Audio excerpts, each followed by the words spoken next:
Hello, everyone, and welcome to a happy edition of Tell Me Why. My name is Jude Sutherland Kessler. I'm your host. I'm the author of the John Lennon series, which is a series of so far 5 books. Hopefully, it will be 9, could be 10, telling the story of John Lennon's life really almost day by day after 1963.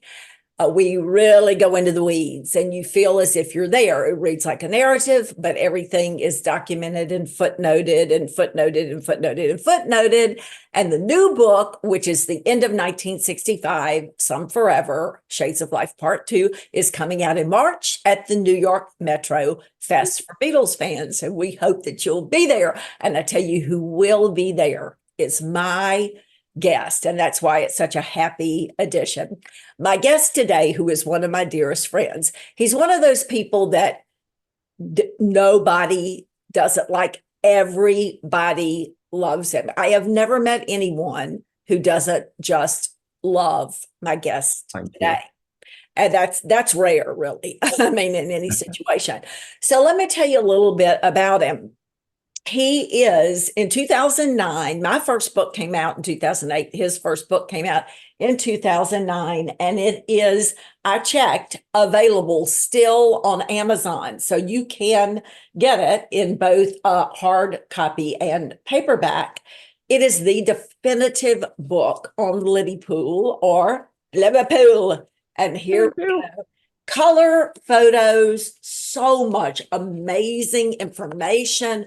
Places that you probably have never heard of before, but places that were integral to the Beatles story. If you don't have this book, or if you know a Beatles fan for Christmas who does not have this book, you need to immediately go and purchase it. It's the basis for really understanding the Beatles, because if you don't understand Liverpool, you don't understand the Beatles. Okay, that one was 2009. Then in 2013, we had the Fab 104, the evolution of the Beatles. So let me just say, there's one of my favorite quotes is from Alfred Lord Tennyson, and it is, "I am a part of all I have met."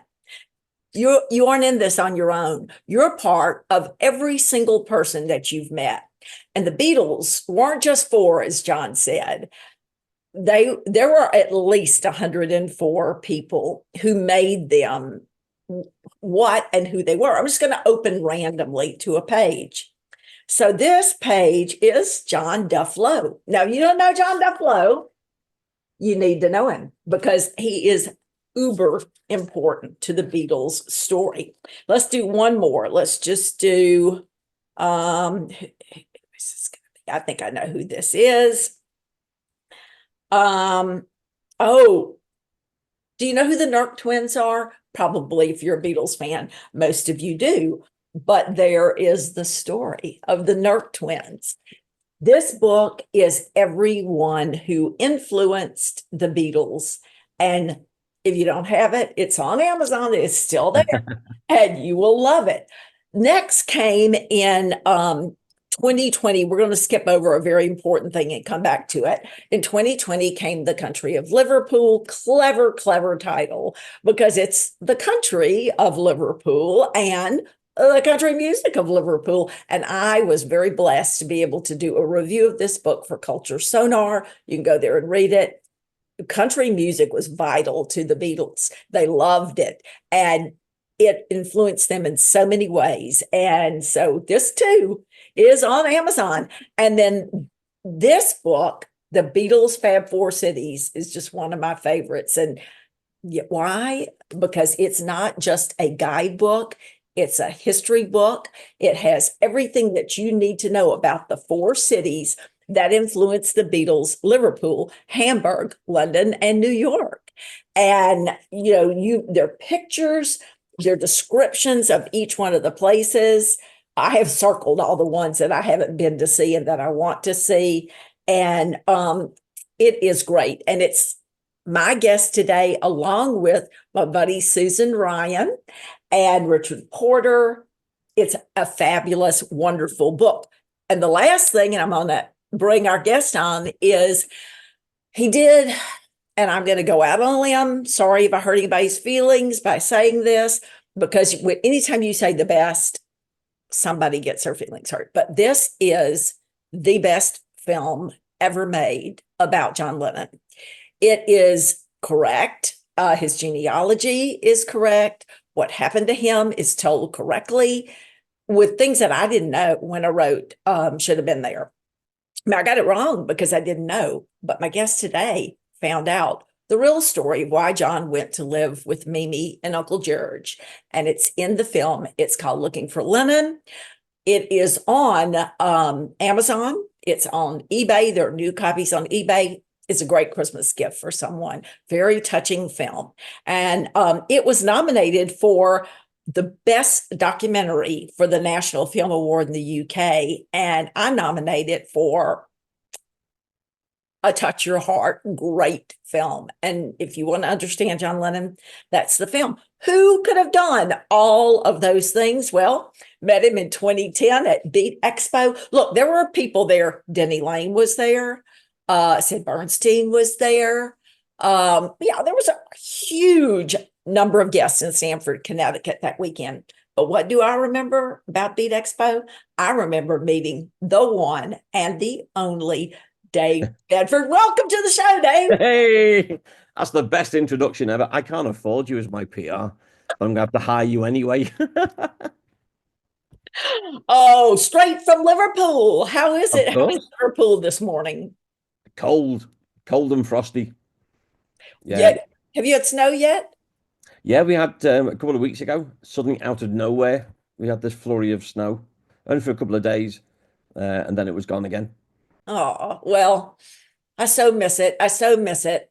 It's the best place in the world. That's all I have to say. He went to Germany over the weekend. He was talking about how friendly the people there were. And I said, there's no way they're as friendly as Liverpoolians. There's no way. You know? Yeah, the wonderful, wonderful people we get to meet. But it's funny, I've done the ancestry DNA to trace my genealogy. And obviously, there's a lot of English, which is what we knew, a little bit of Irish and Scottish, which we knew, a little bit of Welsh, which we didn't know. There's also that part of North, what they call North Germanic Europe, which I've got ancestors there as well. So no wonder I felt at home when I was over Yeah, there in Germany. So that lovely. is. I love it. I love it. Well, this Irish girl is headed to Ireland in August, and Woohoo. I cannot wait. I waited a long, told my second grade teacher I was going. Yeah. But anyway, I'm getting there. Okay. So it's been about 15 years, and you have been a super busy man because you wrote all those books, and they're not little books, those are big books. And you were the associate producer for Looking for Lennon. You've been a speaker at the New York and Chicago Fest for Beatles fans. You were the artist in residence at Beatles at the Ridge. Wow, you've done a lot. You have your own podcast, you do tours of Liverpool, and now you also have the Beatles bookstore website. Tell me why you ventured into that, and tell us what it has to offer to Beatles fans. The reason that the Beatles bookstore started was when we went into lockdown with COVID, and because there's so many of us, we're relying on going to festivals and stuff for selling our books. Suddenly realized that wasn't going to happen. Then I thought, well, with the way the internet's gone, we could actually have a place which could be open 365 days a year. And particularly for independent authors, it's a way of being able to showcase our books and for fans, not just to read about them, but to have then direct contact with the authors and to learn more and more about what we do. And the great thing, as you know, all the shows and fests that we've done together, and all the amount of Beatles authors has just grown and grown and grown. Yet none of us duplicate what the other is doing. And that's the fascinating thing about the whole topic of the Beatles. You could have 30 authors in a room and everybody would have a unique little look on. This is my little segment of the Beatles story, or a big segment, whatever it is, but there's always a different angle. And that was the beauty of let's just get all of us together in a place that was accessible, which didn't mean you had to give every last penny off to Amazon, because it's a great thing, but it takes virtually any ounce of profit that you could possibly make. I thought, let's do it where there's no charges like that on that. You buy the book from the author, they get all the money, and it gives us something to do, doesn't it? It's because you and I just have nothing else to do with our lives, obviously. Oh, no. So that was the idea, and it's kept going. And I was looking at the stats the other day, and last year we had over 400,000 visitors to the Beatles bookstore website. That's a lot of people. That's a lot of it. There's a few more than we get at the fest. So yeah. Wow. Okay, so who are some of the authors that are represented? I know I saw Angie McCartney was on there, Yeah. Terry Crane. Who else? I mean, I know Um, we can't name everyone, but just give me a couple. yeah. So we've had a couple like Alex Kane and Terry McCusker do fantastic books on Ringo. They were absolutely brilliant. So, and again, I've met them in Liverpool, and they put all their money or their time into, working hard on these books. But I'm thinking, how do I get them out there to the world? So it was a fun way of doing Right. that. Um, Debbie Greenberg, same thing. yeah, yeah, it's great with Debbie's book, about the cavern, absolutely wonderful. As you were saying, Angie's books are on there. It's a fabulous book by a guy not many people have heard of yet, Nigel Pearce. Um, I saw that. and Nigel, honestly, he is the world expert, I reckon, on Apple Records. The man knows so much, and he's done this great little book called Inside Number Three, which I highly recommend. And he's working on the next one. And we're trying to work on some projects together because he knows all these stuff. He's got hold of demos, artists I've not come across, records. He knows absolutely everything. That And is like what I was saying, it's great. It's so many, these different angles on the story. It's yeah, it's fascinating. It's a great place to hang out. well, one of the best features of the BeatlesBookstore.com is and I'm going to say it's more than once a week, it's several times a week, 3 times. Buzz's Beatle Book blog that's researched and written by John Bazzini. And I don't know if you guys remember John from Facebook, but oh my gosh, he's the biggest collection of Beatles everything in the universe, probably. I mean, really, it's unbelievable. Tell us more. Tell us about what he does and why you decided to partner with him. Oh, John's an incredible guy. He does have the world's largest collection of Beatles books. But as you say, it's not just books. No, there's music, it's all kinds of stuff, and anything that's got a connection to the Beatles somewhere, he'll go and get it.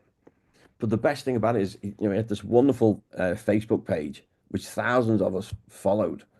And then people started messing with algorithms, and then people started complaining for some stupid reason. And Facebook decided to take his page down, which was just ludicrous. It really was. And so he was there thinking, I've got all this knowledge. I love sharing it with everybody. What do I do? I said, well, come and do a blog on the Beatles bookstore. And so now we're doing 3 a week. Wow. And the stuff he comes up with, I think, how does he find this stuff out? Particularly because, and if you go back to buying things, like in the 70s and the 80s, before we had the internet, before we had Amazon, he was writing to, sometimes it could be some of the actors who appeared in films with the Beatles. He was tracking down some of the most obscure but fascinating books and articles and all these people. And so what he does is he finds a topic or an author and does a blog on it. So we have 3 a week, and the latest ones he started doing, which are fascinating ones, it's his hodgepodge. So there's things that don't quite fit another category. So he lobs them into a different one. And it's so eclectic, but it's just fascinating. I learned so much from John. I really do. He's such an interesting guy. He really is. He really knows so much more. He knows much, much more than I will ever hope to know. Any of And us have all put he is together. rare John Lennon photos and music. He knows the Beatles. And guys, it costs you nothing to sign up to get his blog. Nothing. It's free. And that doesn't, they say, oh, well, you need to charge for something to let people know that it's worth something, it's valuable. Let me tell you, this is valuable. This is stuff you could have been a Beatles fan since 1963 and you still don't know everything that he knows. It is so interesting, fascinating, and spot on. Yeah, I absolutely love it. So I have the pleasure of then, publishing them and sharing them with everybody, and I learn something every time. It's Well, it's great. we're going to put right here the sign up, Yep. whatever it's called, URL. What's it called? The URL, URL. the That's the one. registration form, so that you can use that to sign up. Yeah. And if that doesn't work, you could just email me rjkess@comcast.net and I will make sure that you get to sign up for the blog. Perfect. Okay. Perfect. Well, 4 books weren't enough. You have a new book coming out, and I think that you're going to have it at the New York Metro Fest for Beatles fans, March 28th through the 30th. Tell me what it's all about. And for this one, why isn't enough? It's got to be who and what and the whole. Yeah, so we're going to launch it there. I've written it with my good friend Andrew Phillips. And we actually, it's a topic I'd started thinking of while I was working on Liverpool, all those years ago. But the actual decision to write the book came at a quiet moment at the Jersey Fest. Andrew and I were talking, and it's something that every Beatles fan at some point will have a discussion on, which is, yes, but what if? So the book is called The Beatles What If? And we look at it, it's somewhere around 70 different scenarios, right the way through the history of the Beatles, where there was a turning point. Something important happened, and the outcome could have ended up, could be like 3 or 4 different variations. Big ones that they obviously talk about. What if Ivan Vaughan doesn't end up in the same school as Paul McCartney? Well, if he doesn't, Ivan never brings Paul to meet John. John and Paul don't get together. No It Beatles. just gave me chill bumps. So that's a simple one. Moving on to what if Brian doesn't go to the Cavern to see the Beatles? I think we can all agree if Brian doesn't become the manager, they don't get out of Liverpool. Yeah. But then what if they go to Decca on the 1st of January 62 and pass the audition? Yeah, that would have been not good. No George Martin. Oh, gosh. So we start realizing the implications for all these things. And you keep me again thinking of Brian. What if Brian hadn't died? Yeah. So what would have happened with Magical Mystery Tour once they got it going? Would he have insisted it was on in colour? Would we have ended up doing the whole Let It Be project? Would you have had Alan Klein coming in? Would the Beatles have kept going for longer? So there's all these different scenarios. Then we try not to go to what if 1, 2, 3 and making a loop because that gets too complicated. Right. Right. So what we came up with was just let's pick out the key ones. And the beauty of this is that we're never going to be saying, unless we're pretty sure 100% saying, this is the only possible outcome. Because what we wanted to do is to start discussions and just say, these are all the important things that had to line up for the Beatles to have the success that they did have. In that, you try and work out the probability of all those things happening, it would just be astronomical. But it's good then to be thinking of all those turning points in Yeah, history. what if they don't go to Hamburg? What Absolutely. if Darian the Senior's letter to Alan Williams convinces Alan to not let them go over there and they don't go to Hamburg? Yeah. Yeah. And what if, because Paul and Pete have been deported, they weren't allowed back into Hamburg, then they don't play with Tony Sheridan and they don't record My Bonnie. Because if they don't record My Bonnie, nobody's going into Brian's record store asking for My Bonnie. So Yeah. Brian wouldn't go to the cavern, would he? Oh, this this is going to be the kind of thing that Beatles fans give parties and they take several, like tonight we're going to do three of them. Yeah, And exactly. then, this could be like a thing, like once a month, Beatles fans get together and they take several. And, Yeah. ooh, I like it. It's great, and that's the whole point. We want it to be a place for discussion, and so we'll do that on the podcast of picking one and discussing it through it. And that's why it was perfect to do it with somebody, to do it with Andrew, because he knows the story so well. Yeah. And we've had so much fun over the last 3 or 4 years putting all this together and just talking through the potential outcomes and thinking, okay, are we happy with that? With that? And then you think, oh, we've got it sorted. Ah, yes, but there's one more I've just thought of. So the list kept getting bigger. Then thought, right, no, cut off. Do you know how many you have? And it's about 70. Yeah. I mean, for me, the biggest one would be what if Julia lives?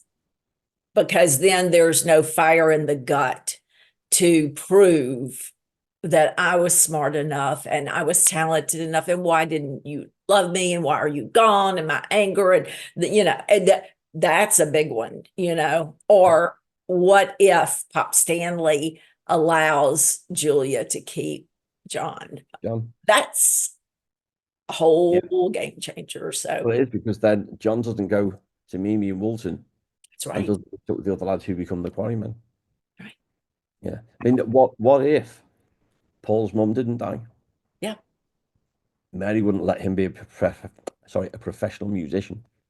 Yeah. She'd have been happy and let him do what Jim was doing, which was having a job, then having his jazz. That's fine. As a part-time semi-pro, that's fine. I Would just John be got like professional? the hair standing up on my neck. This is going to be great.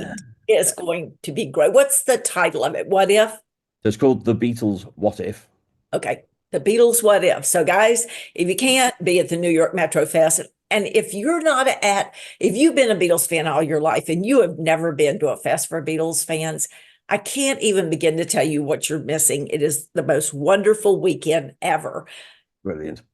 Dave's going to be releasing his book. I'm going to be releasing my book. We're at parties, we're at giveaways. It's going to be fun. You got to be there March 28th through the 30th. Well, Dave, we always end every episode of Tell Me Why by asking, what is your favorite quote from John Lennon, and why? Tell me why it touches your heart. This one is one attributed to John when he was at Dovedale School. Now, Dovedale's a special place in my heart because my daughters went there and I'm still chair of governors there. And interestingly enough, we've just been, as governors, reviewing like our mission statement, our values. And not at my suggestion, I would say, but this put forward was to use this quote in our shared vision from this one, because the children know all about John. They know all about, because Yoko's made some fantastic donations to the school. So they know about him. And so they wanted to use this quote. So the quote is, when I was 5 years old, my mother always told me that happiness was the key to life. When I went to school, they asked me what I wanted to be when I grew up. I wrote down happy. They told me I didn't understand the assignment, and I told them they didn't understand life. And it's Oh, just, and it's got the childlike simplicity to it. We have all the neuroses and everything else you get from being an adult, going through working life and stuff. What do you want to be? Happy. What more could you want from your child? yeah. And that was kind of a quest forever. That was kind of the quest to be happy. Well, we appreciate so much you sharing this with us. And just, I know you just got back from playing with the Quarrymen in Germany. What a weekend. Who could say, I just went with the Quarrymen to Germany? Yay. Thank you for taking time to be here today and share. Pleasure. Can't wait to see you at the I'll see you in Fest for March. Beatles fans. Tell everybody, I know that they can follow you at davidabedford.com. That's his website. Yeah. course, all the books, as I said, are on Amazon, but where else? Where can they follow you? Facebook? Yeah, Facebook, I'm all over Facebook and Twitter. YouTube channel as well. Bright Moon Liverpool. If you look us up, we've had over 2 million views of films in 3 years. And a lot of it is it's either interviews or me going out with my camera around Liverpool and take you on little walks and showing you the Beatles Liverpool. So everywhere you can get from davidabedford.com, that'll give you a link to send you off to all these little places because I am, as somebody once said, here, there, and everywhere. Well, So, please do that because the holidays are ah, here. You're going to need a gift for that Beatles fan that you know. Maybe just gift something to yourself. So check out Dave's books, Looking for Lennon, the new book, The Beatles What If, coming out in March. And we thank you all. Thank you for being with us, my friend. pleasure. My absolute pleasure. And we both, I usually say this by myself, but we're going to say it together. Tara and shine on. Are you ready? Yeah. Tara, Well, and shine on, shine Gail. on. Happy Christmas.